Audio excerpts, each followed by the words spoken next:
Ladies and gentlemen, welcome back to 2P Press Start. I'm your host, GiantKiller, and today, after taking last weekend off for Gen Con, we're back and proud to present episode 33 of our top 5 Hearthstone plays of the week. Now let's get right into the action with number 5. Our number 5 play this week was a submission from Vinny H, and it features VinnieHaw on Druid up against Melkora on Hunter, in a play that would make Leroy Jenkins proud. Vinny starts the play down on life, but little does his opponent suspect that the most dangerous minion on Vinny's board isn't the 2 giant tree monsters, it's the chicken. Vinny enrages the buffed chicken with an Elven Archer, then buffs it up further with a Mark of Nature, then a Mark of the Wild, and finally a Savage Roar. He then proceeds to swing in with the Mother of all Cluckers and the rest of his board for the win. Our number 4 clip this week was a submission from Disciple and Trolden, and it features Disciple on Warrior up against Sinister Me on Druid in some ranked action. And as the play begins, Disciple is behind on life, but his Berserker is practically foaming at the mouth for a chance to get in there and do some damage.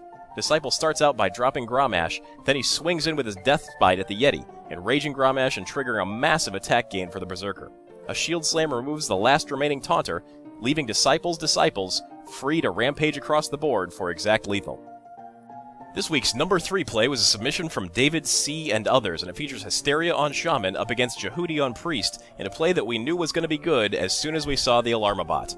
As the turn begins, the Alarmabot pulls the fire alarm, dropping Ragnaros into play. Now picture that, but everywhere. Hysteria buffs the Ragnaros with back-to-back Ancestral Spirits, giving it 2 Death Rattle effects to resummon itself. He then drops a Baron Rivendare to double that. He then proceeds to reincarnate the Fire Lord, giving him a board full of Ragnaros. The fleet of Ragnaroses commit felony-level perjury, finishing off Jehudi with a massive volley of fire. This week's number 2 play was a submission from Jabroni714 and others, and it features Amaz in a high-ranking Priest mirror match facing down an overwhelming board from Tides of Time. But Tides is out of cards, and Amaz has drawn a Circle of Healing to let him abuse Tides' Northshire Cleric.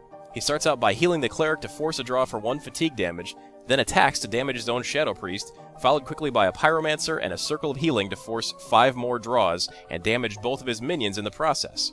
A Holy Nova then heals both of Amaz's minions, forcing 2 more card draws and lethal fatigue damage for Tides of Time. And this week's number 1 play was a submission from Patrick F. and others, and it features Noxious on Priest up against Troll on a shiny golden Control Warrior in some ranked action. And in this play, Noxious is serving up a doggy dish full of pain as he drops a Baron Rivendare, then an Auchenai Soul Priest, 2 Zombie Chows, and finally a Circle of Healing which kills off both Chows. Each of the Zombie Chows triggers twice, forcing Troll to feast on Famine, as each trigger does 5 damage thanks to the Soul Priest. The resulting 20 damage sends this Troll back under the bridge. Force of Nature Savage Roar. Anybody got time for that? And for our bonus clip this week, we bring you, Is He Gonna Eat the Goat? This bonus clip was submitted by Fuzzle Bukkit, and it features Kenning on Priest up against Flying Moose on Hunter, and Kenning starts it out by stealing Moose's Web Spinner. Then on the following turn, he trades it into the Buzzard for a King Crush. After checking Moose's trap with a Leper Gnome, Kenning drops the T-Rex at 30 miles per hour, and the King of Dinosaurs stomps in for 8 charge damage and the kill. And that's it for episode 33. Thanks so much for watching and supporting our show. This week we are deeply honored to have passed the 50,000 subscriber mark. Thank you so much to everyone who's subscribed and supported our channel. We couldn't do it without you. I still haven't decided what I'm going to do yet to celebrate the old 50K milestone, so be sure and post your suggestions in the comments below. Of course, we're always looking for more great Hearthstone plays to showcase on the series, so if you're interested in submitting a play, stop on by 2ppressstart.com and hit the Submit a Play link for instructions on how to submit a play into the running for next week's episode. And finally, if you enjoy our shows and want to help 2P Press Start grow, please click on that subscribe button to join the always growing and always awesome 2P Press Start family. And we'll keep bringing you more great Hearthstone content right here on 2P Press Start.